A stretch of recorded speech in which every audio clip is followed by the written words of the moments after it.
Halo, selamat pagi saudara. Selain informasi tentang pembantaian suami istri di Mempawah, Kalimantan Barat, masih ada informasi lain diantaranya adalah tentang perbedaan senjata airsoft gun dengan airgun, serta tips mencegah telepon genggam agar tidak mudah dicuri orang.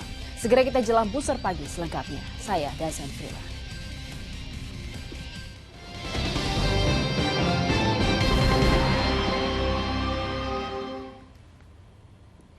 Informasi pertama kami, saudara, pasangan suami istri warga Sungai Nipah, Mempawah, Kalimantan Barat dibantai menggunakan senjata tajam pada Selasa sore. Sang istri ditemukan tewas, sedangkan sang suami menderita luka.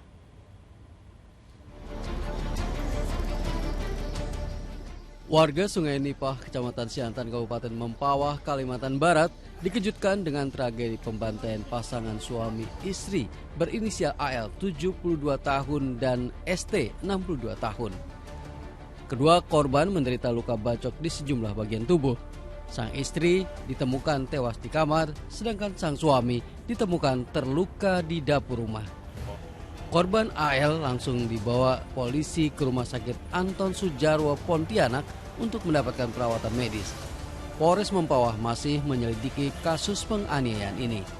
Polisi sudah memeriksa sejumlah saksi, namun saksi mata kejadian ini sang suami belum dapat dimintai keterangan karena masih dalam perawatan medis. Dede Iskandar melaporkan dari Mempawah, Kalimantan Barat. Saudara, penggunaan senjata airgun dan airsoft gun belakangan mendapatkan perhatian publik. Setidaknya ada 2 kejadian penggunaan senjata secara ilegal, kasus di Mabes Polri dan juga di Duren Sawit. Bagaimana membedakan senjata airgun dan airsoft gun? Berikut penelusuran reporter Ismail Reza dan Marcelinus Agung. Jumat dini hari, Farid Andika, CEO salah satu perusahaan startup di Jakarta, mengacungkan pistol usai mobilnya diduga menabrak motor di Jalan Duren Sawit, Jakarta Timur. Sebelumnya pada 31 Maret lalu, seorang perempuan membawa map warna kuning nekat menerobos masuk ke markas besar Polri di Jalan Trunojoyo, Jakarta Selatan dan mengacungkan senjata. Perempuan ini akhirnya tewas ditembak. Penyerangan di Mabes Polri maupun kasus CEO Cowboy yang mengacungkan senjata di Duren Sawit hanyalah 2 di antara sejumlah kasus penggunaan senjata mainan. Lalu, bagaimana cara membedakan senjata mainan airsoft gun dan airgun? Reporter Ismail Reza mendatangi penjual senjata di Jakarta. Dengan sudah ada bersama kami Mas Erwin sebagai importir termasuk pemilik dari Max Sport Gallery. Kita akan bicara Mas, ini sebenarnya yang kemarin kejadian di Mabes Polri itu kan membawa airgun dan itu masih ilegal. Sebenarnya masyarakat pengen tahu juga bedanya airgun, airsoft gun dan juga senjata api. Gimana sih Mas? Airsoft gun itu seperti ini.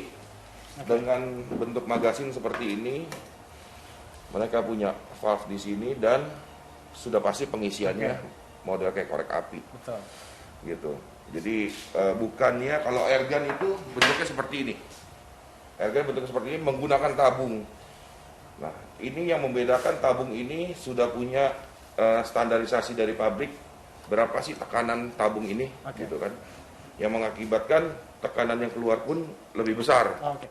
Pertanyaan besarnya mungkin Mas, kenapa airgun itu masih ilegal sampai sekarang? Karena airgun itu membahayakan bukan hanya melukai tapi bisa melumpuhkan dan bisa membunuh.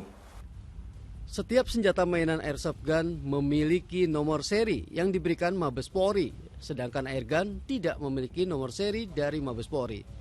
Untuk memiliki airsoft gun, pembeli harus melampirkan rekomendasi klub menembak, fotokopi KTP, SKCK, dan surat keterangan sehat. Jika seorang memiliki senjata mainan ini secara ilegal, maka bisa dijerat dengan Undang-Undang Darurat Nomor 12 Tahun 1951 dengan ancaman hukuman 10 tahun penjara. Ismail Reza dan Marcelinus melaporkan dari Jakarta.